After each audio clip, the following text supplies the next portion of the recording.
It is my privilege and honor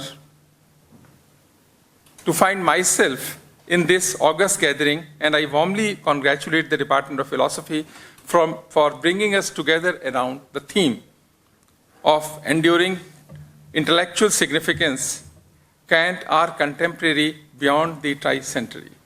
It means 300 years have passed. And today we are remembering a person who was a philosopher, contributed not only on philosophy, but also for the science, for the development of science. The title doesn't ask us merely to remember Kant. It compels us to ask, can we still think with him? And in that sense, call him our contemporary. After 300 years, to become relevant, to become contemporary, it is not easy. It means he was a very, very different, distinguished scholar who has contributed immensely for the creation and development of knowledge. I often think that every discipline carries its own fragrance. Same is true with philosophy. Philosophy is distinctive. It doesn't not merely extend what we know. It refines the very fact by which we come to know.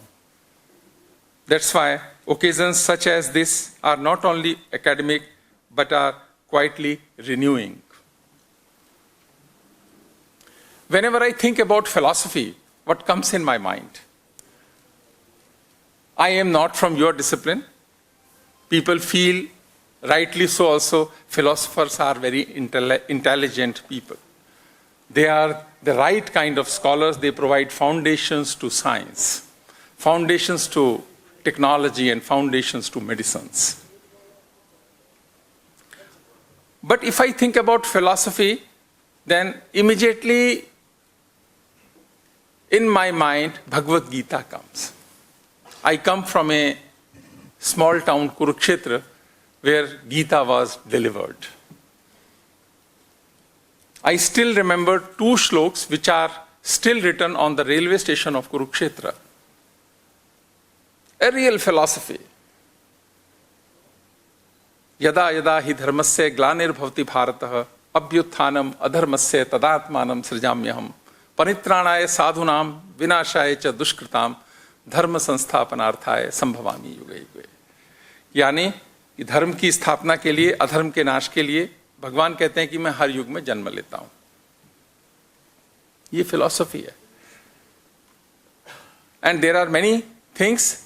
If you ask for the scientific evidence, we may get, we may not get. Scientific evidence for philosophy also, like modern philosophy also. So what stayed with me was not a system, but a discipline of thought. Above all, the idea of nishkam karma, that one must act, yet remains unattached to the outcomes of action. And this should be the philosophy for administration also, nishkam karma. If you believe in nishkam karma or you implement nishkam karma, then you are a true administrator. And Gita, which said, कर्मण्यवाधिकारस्ते मा फलेषु कदाचन. हम सबने सुना ही होगा इसको. कर्मण्यवाधिकारस्ते मा फलेषु कदाचन मा कर्मफल हेतु भुर्माते संगो सत्व कर्मणि. कि कर्म करने पर हमारा अधिकार है, उसके फल पर नहीं है. लेकिन अगर हमें कुछ मिल नहीं रहा, हम कर्म ही ना करें, ये भी कोई बात नहीं है. It means avoid inaction. That is true. Detachment from the results. Like, अगर हमें कुछ नहीं मिल रहा, then also we will not act. That is the bad way of administering things. It is our duty to act as per laws for the welfare of others.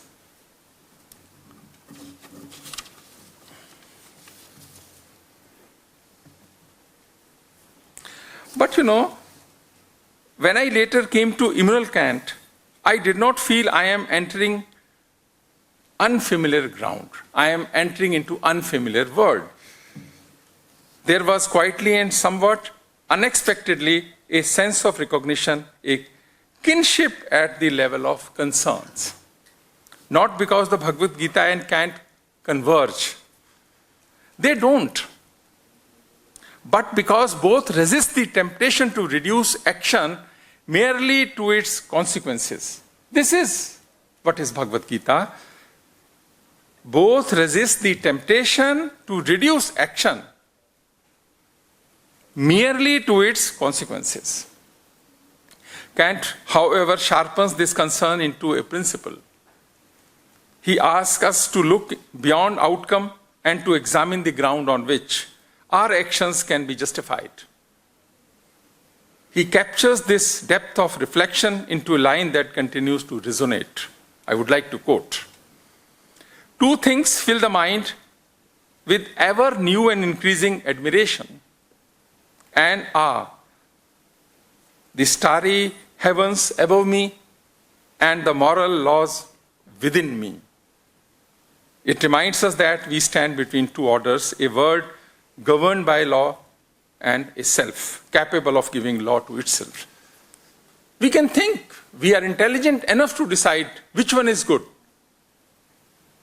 A system governed by law or system governed by self.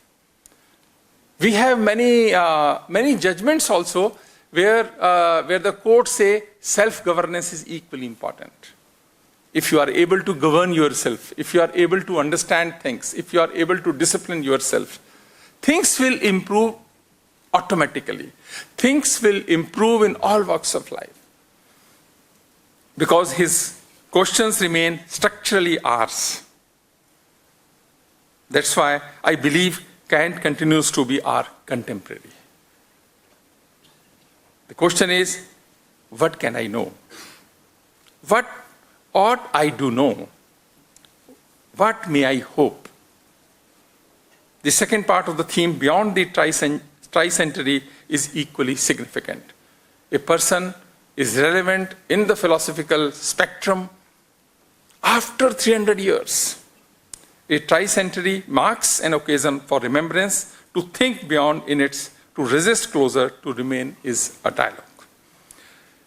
It is to continue engaging with Immanuel Kant as a thinker whose questions remain open rather than settled. But like I come from the discipline of engineering, where we don't believe in open questions. We want to resolve everything. We want to settle everything. Otherwise, we will not be able to design algorithms. We will not be able to design machines and instruments. But yes, philosophy and philosophers can afford this, an open question. Without settling, may be true. So these two words are entirely different. Kant is one of the most important figures of the Enlightenment. He made contributions to both science and philosophy. He changed the face of philosophy forever. He reframed the fundamental question of philosophy and enriched the discussions of many areas of the subject with his discussions of space, time, causation, morality, duty, and happiness. All words are very important. Space, time, morality, duty, happiness. Modern philosophy persistently goes back to Kant on all these themes. That's why he is contemporary, he is relevant, he is important in 21st century and in 2026. He said, knowledge is not simply received. It is shaped by structures through which we think. We are not passive recipients of knowledge. We are participants in its formation. And the fellow never traveled beyond Königsberg, where he stayed for his entire life.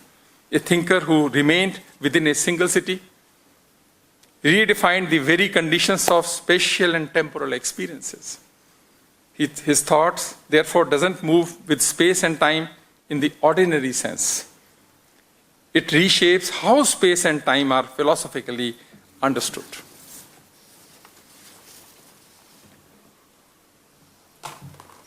I would suggest the Kant's philosophy bears most directly upon the idea of a university, which impressed me when I was going through the concept note of the conference. it is written there, if a university begins to define itself solely in terms of output or efficiency, it risks losing what makes it a university in the first place. And nowadays, what is happening in 21st century India, we are talking about outputs, we are only talking about performance, we are only talking about efficiency. So this is a time to revisit, to take a pause, to think, rethink, are we in the right direction? Or there is a need to course correction depending upon the advices of philosopher Mr. Kant. So as Immanuel Kant reminds us to his reflections on education, a human being becomes truly human only through education. I would like to repeat. A human being becomes truly human only through education. The university, therefore, cannot be reduced to a site of instructions alone. Very powerful philosophy.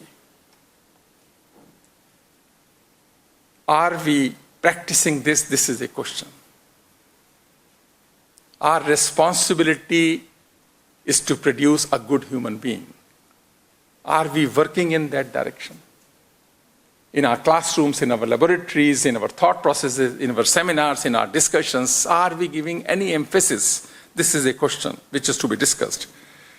So a university must not only produce knowledge, it must cultivate judgment and the intellectual courage to stand by it. It must remain a space where thinking is not hurried, where disagreements is meaningful, and where conclusions are earned rather than assumed. It means what? His philosophy is for a balanced lifestyle. Both extremes are not good. Balanced lifestyle, a middle path. That's why someone has rightly said, कि जिंदगी में हम ऐसा करें, जिंदगी में हम ऐसा करें कि काम दोनों का चलता रहे, हवा भी चलती रहे और दिया भी जलता रहे. Not easy. Not easy, but this is what is expected if we say we have to and we are working for making good human beings from our universities. Education is a very powerful instrument for the development of humanity and human beings. Very powerful instrument.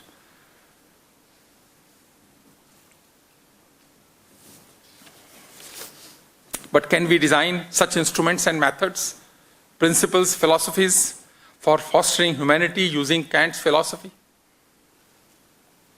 But otherwise, what is happening?